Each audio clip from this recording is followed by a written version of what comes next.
I'm Lauren Middleton with Cutting Horse Central, and we're here with Tatum Rice, who will be our 2018 Open World Champion riding hashtags. Congratulations, first of all. Thank you. Can you talk to us a little bit about this journey and when you decided to take it on? Well, you know, we hauled last year, went really hard, and set out that year trying, you know, going to try to win, or at least go as much as we could and see what happened. But this year, you know, hashtag's only 5. My plan at the beginning of the year was to go to all of, or most all of, the Mercurias and some big stuff and try to make the top 15.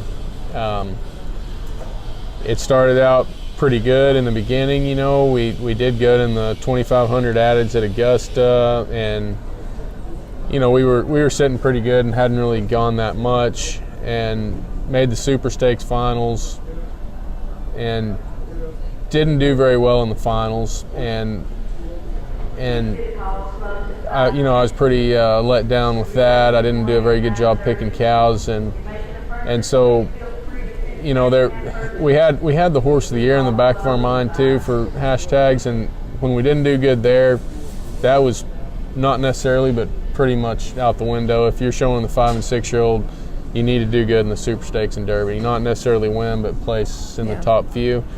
And so after that, there was a bunch of cuttings around here between the Super Stakes finals for the 5 and 6 and the BI, and I told Kylie we're fixing to go and to all of them and see what happens. And I think it was like 2 days after the finals of the Super Stakes, we went to Whitesboro for 2 days. It was about 28 degrees, and won both days. And long story short, I showed him 13 times between the Super Stakes finals and the start of the BI, and won 11 times and got second twice. And that was when he went into the lead, and that was when I decided, you know, we're gonna go and see what happens. And that was also I didn't have the best runs of the year during that phase, but from the start of that until like through the non-pro was the best the horse has been, just as far as comfortable and easy to show, and just like getting a little better every run. Of the whole year, that was as good as he's been the whole time. Yeah. Well, and so that kind of built up your confidence and everything to kind of go for it, huh? It did, yes. Yeah. And then you went out west this fall and everything, and did that whole trip and had some amazing runs out there. Super impressive. I know that the one run in Idaho that's gone viral pretty much. Was that kind of a moment that stood out to you this year? It was. That you know, that was the best run I've had on him this year, and it definitely stood out. It was a lot of fun, and it gave us enough of a boost that for the standings that I felt pretty good about it. I mean, it didn't necessarily seal anything up, but it sure made it feel good. But you know, it was just a really good run, and definitely memorable, and the highest score I've ever marked, and so it was just a lot of fun. Yeah, for sure. Well, you know, that horse has been super special to you guys from the very beginning. I feel like, you know, you made the finals at the Futurity when he was 3, and from then on out, I mean, it was just championship after championship, finals after finals. How do you think that horse has he changed your program at all, or changed you personally, or what do you think? Well, I mean, he's definitely been the best horse that I've had, and that's going to be the case for maybe forever, but definitely for a long time. But you know, he's between him and the mare I showed last year, Easy, they've taught me how to have big runs, or maybe allowed me to have big runs. You know, it's probably made it harder on my just regular kind of horses too, though, because I maybe try to work them the way I do hashtags, and then try to show them the way I do hashtags, and neither way is the right approach. They probably need worked more and shown more conservatively, where I can work him lighter and show him more aggressive, and it works, but I mean, it's just been a lot of fun and a blessing to have him, and just a great experience that hopefully we get to have again, but there's no guarantees to have another one like that. Mm-hmm. Well, so going into the finals, you have a considerable lead, and the championship, pretty much sealed. But do you have a certain mindset going into it? What's your strategy, I guess? I don't have a special strategy. We'll just do the same thing we've done all year, try to cut the best cows we can and do the best we can. And, since it is sealed up, that takes a lot of pressure off. It doesn't really necessarily matter what happens, but we'll just, try to win as much as we can and have the best runs we can. Yeah, make it a memorable experience and yes. everything. I was going to ask you too, what do you think out of the whole year your favorite trip was? Well,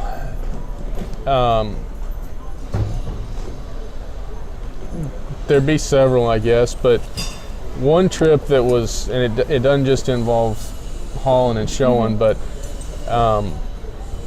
before Calgary, Kylie and I flew down to the Bahamas for Scotty and Caitlin Rice's wedding, and then we flew home, left DFW, went and got Kennedy, drove back to the airport, and flew to Calgary. And so it was like a 27-hour day for me yeah. and Kylie, but we had a blast at both places in the Bahamas, and we went to Banff and spent a few days, and then on to Calgary. So we kind of made a fun trip out of the whole deal. That one, and then won the Mercuria there, and won one of the 2,000 addeds in Staveley, and tied for first in the other one. So that whole deal was fun and memorable. It's always fun to go to Calgary because it's about 30 degrees cooler up there than it is yeah. at home, and you got the rodeo and the chuck wagon races and everything going on there. Makes it a lot of fun. And mm-hmm. Then the other trip that was a lot of fun, Idaho and Rancho.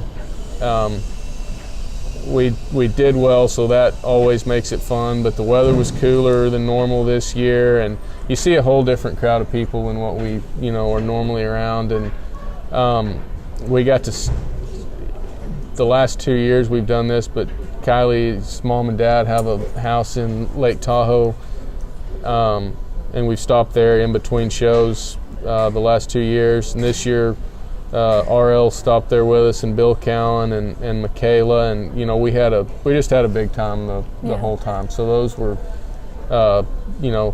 definitely memorable.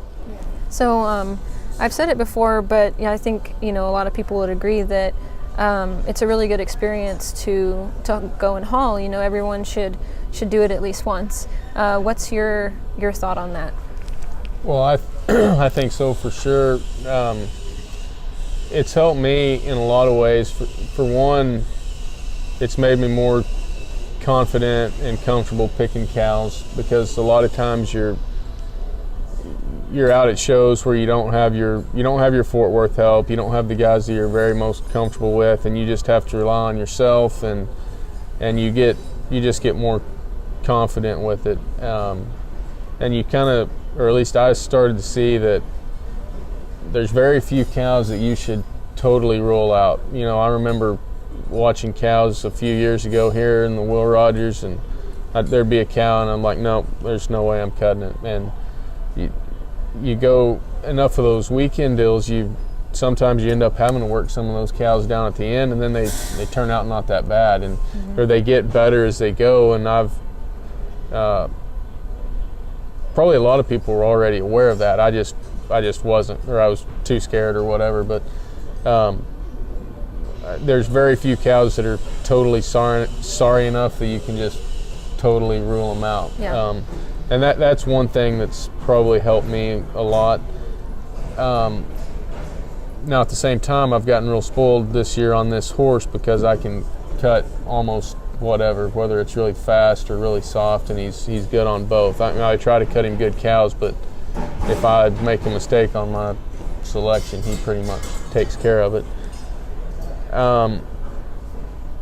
But I think it's helped me to prepare a horse to show all the hauling, because what I was used to before I'd hauled and what most guys around here are used to is you go to one aged event a month, sometimes two, and you have time to, you work the horse at home on good fresh cows, and if it needs a couple days off, it gets it, and if it needs to go to a weekend show and get pulled on, it gets that, and then it can have a little time off, and you're just basically able to put the horse in whatever situation it needs put in and then go show at the aged event, and it's relatively stress-free. But those horses you're hauling, you never know. You may need to show 5 days in a row, and they're nervous by the fourth day because they've held bad cows for 3 days, or they may be tired, and you just have to figure out how's the best way to prepare them in the situation, and you also have to know, well, this horse is not as prepared as I would like it to be. That it's not an ideal situation, but you have to be aware of it and accept it, and then show it for what it is in that situation, and it's always different. But I feel like that helps you, or it's helped me with working these 3-year-olds, because to get ready for the futurity, you're not always able to dictate the situation or have it set up just right. We go to all the pre-works, and we probably overwork them, and they're a little bit tired when we actually get here to Fort Worth. But these 3-year-olds can kind of change moods in a hurry. They're real affected by everything. One or two runs can make them pretty nervous, and holding one bad cow can kind of get one of them pretty worked up. So you just have to figure out, when you're hauling, you have to figure out how to deal with all the different situations. A horse that would typically be pretty laid back or whatever, it can change, and you just have to be able to, or figure out how to deal with that. And I think that helps you with the 3-year-olds, and then also being aware of where their mind is. Well, this horse is a little bit nervous today, or it's a little tired today, and then kind of bringing that into your showing when you show it. Yeah. Well, so last year you hauled the mare Easy, which you showed one of her babies the other day, marked 221 the first day of the futurity. That was pretty cool. But how would you compare your first year hauling her to this year hauling Tag? I don't know. I know there's a lot of change, like experience-wise and everything, just going through the whole deal. But would you say that there were any major changes? Well, the experience of last year helped a lot. That mare, I love that mare, but she was trickier than Hashtags is. Mm-hmm. She's harder to work. He's easy to work. She would get more. She wanted to be tight, and she wanted to be tight because she was smart. But it became a problem when you worked 50 really tough bad cows in a row. She wasn't wanting to go across the pen, and he's never gotten like that. So that part has been easier. But Tag's just so much stronger than Z. They're just as cowy, they're just as quick, but he's just got the strength and the composure that sometimes she didn't have.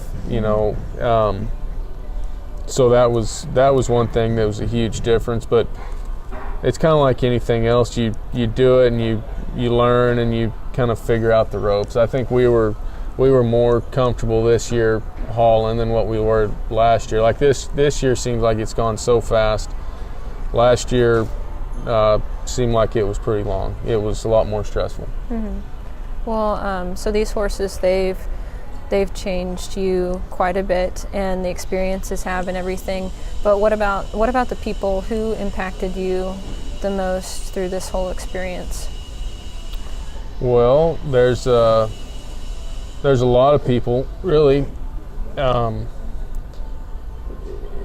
It seems like whenever you're hauling, there's whatever group of people is hauling, you get, well, you either love them or you hate them, pretty much. But you get pretty close to a lot of them. Like this year, we've spent a lot of time with Bill and Michelle Cowan, with Todd and Elizabeth Quirk. You know, I hardly knew Chris Hansen at the start of the year, and now we're pretty good friends. And you know, just you end up in a different circle sometimes than what you would be just in your regular deal, but you just become pretty close with people, you know. But you know, at the start of the year, when I was sort of not sure exactly what I was going to do, ironically, it was Austin that started telling me I should haul. Yeah. I think it was because he felt so bad for beating me last year, but he was one of the first ones that was saying, you know, you need to haul. You need to haul. You can win it on this horse. And then, you know, the owners of Hashtags have been amazing. They've been supportive no matter what happened. If I did bad, they were supportive about that. And if I wanted to go show, they said get after it. If I didn't want to, they said that sounds good. So that's, you know, it's been good. It was organized the whole time. Getting him collected was not a big deal, and everybody, you know, sometimes I imagine Brazos Valley was having to work a little harder than they wanted to, and sometimes we were having to work a little harder than we wanted to pull it all off and make it all happen. But we did the whole time, and nobody complained, and it was just real smooth. Mm-hmm. And there's a lot of people that have helped me this year that I'm not even going to try to mention everybody, because there's been so many. But you know, it's always good to have people that are supportive of what you're doing, especially when you're gone for a long time. But there's been a few people that have checked on how I was doing damn near all the time, whether it was at a 500 added or at a Mercuria, and that's my mom, of course, and Matt Miller, and RL, and Brandon Westfall. They always were checking on how it was going, and that, you know, it just feels good to have the support. And then, you know, mainly the hauling deal is pretty stressful, but I've had it pretty easy. I have like 4 jobs, and that's to work horses, pick cows, set up the travel trailer. Maybe I just have 3, but that's about it. And Kylie tends to everything else. She takes care of me, of Kennedy, of the horses. She coordinates the hotels, the I don't even know. Tends to the practice pen, the whole 9 yards, the entry fees, just tends to all of it that I don't even know is going on, and so, you know, and she knows tag as well as I do. She knows how to get him ready, and so she probably deserves more credit than anyone involved, and she's definitely done the most work. But it takes a lot of people to make it happen, and a lot of support. You know, there's nothing better than a good owner, and there's nothing worse than a bad one. Yeah. But it takes that situation to make, or at least for me, you know, every time I go down there and show him, I'm just comfortable, because I know if I win, everybody's going to be happy, and if I lose, they're going to say it'll go good tomorrow. So that's kind of that. Yeah. Well, it takes a village, and luckily you're surrounded by some pretty awesome people. Yes.